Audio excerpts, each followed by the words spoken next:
महाभारत का महान योद्धा अभिमन्यु अर्जुन और श्री कृष्ण की बहन सुभद्रा का बेटा था। महाभारत में सबसे त्रासद कहानी भी अभिमन्यु की ही है।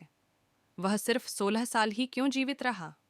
भगवान श्री कृष्ण ने उसे क्यों नहीं बचाया, आदि कुछ ऐसे रहस्य हैं जो सबको पता नहीं होते। चलिए आज हम आपको बताते हैं कि अभिमन्यु वास्तव में कौन था।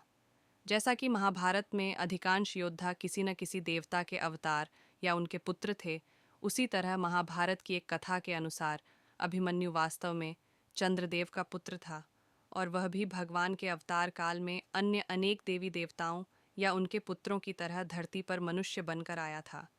लेकिन चंद्रदेव को अपने बेटे की बहुत याद आती थी, इसलिए उन्होंने श्री कृष्ण से प्रार्थना की कि वे अभिमन्यु को 16 साल की उम्र में मुक्त कर देंगे। चंद्रदेव की इसी प्रार्थना को स्वीकार करते हुए भगवान श्री कृष्ण ने अभिमन्यु को चक्रव्यूह के रहस्यों से वंचित करवा दिया था।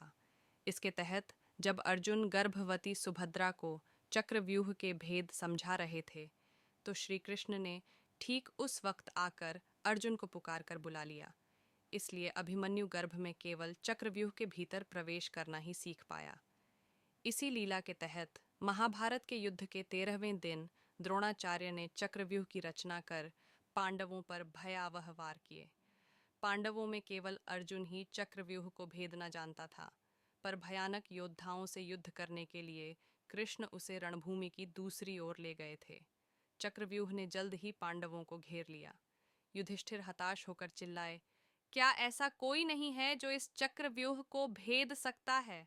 तब अभिमन्यु ने उन्हें बताया कि वह चक्रव्यूह को भेद तो सकता है, लेकिन उसे उससे बाहर निकलने का तरीका नहीं मालूम है, यानी उसे आधा ही ज्ञान था। तब युधिष्ठिर ने उसे वचन दिया कि वह बस चक्रव्यूह में प्रवेश कर जाएं। उसके पीछे पीछे वे सब भी उसे बचाने आ जाएंगे। दुर्भाग्यवश दुर्योधन के ससुर जयद्रथ ने उनका रास्ता रोक दिया और पांडव अभिमन्यु की मदद करने नहीं पहुंच सके। चक्रव्यूह में फंसे अभिमन्यु ने महान योद्धा की तरह युद्ध किया। उसने दुर्योधन के बेटे लक्ष्मण का वध कर दिया। तब कई कौरव योद्धाओं ने युद्ध के सभी नियमों का उल्लंघन करते हुए उस पर एक साथ वार कर दिया। कर्ण ने उसका धनुष और रथ नष्ट कर दिया। अंत में दुशासन के बेटे ने उसका वध किया। हालांकि मरने से पहले अभिमन्यु ने उसे भी मार डाला। यह रहस्य हमको यह सीख भी देता है कि अधूरा ज्ञान कितना घातक हो सकता है। आपको यह कहानी कैसी लगी? कमेंट कर ज़रूर बताएं। धन्यवाद।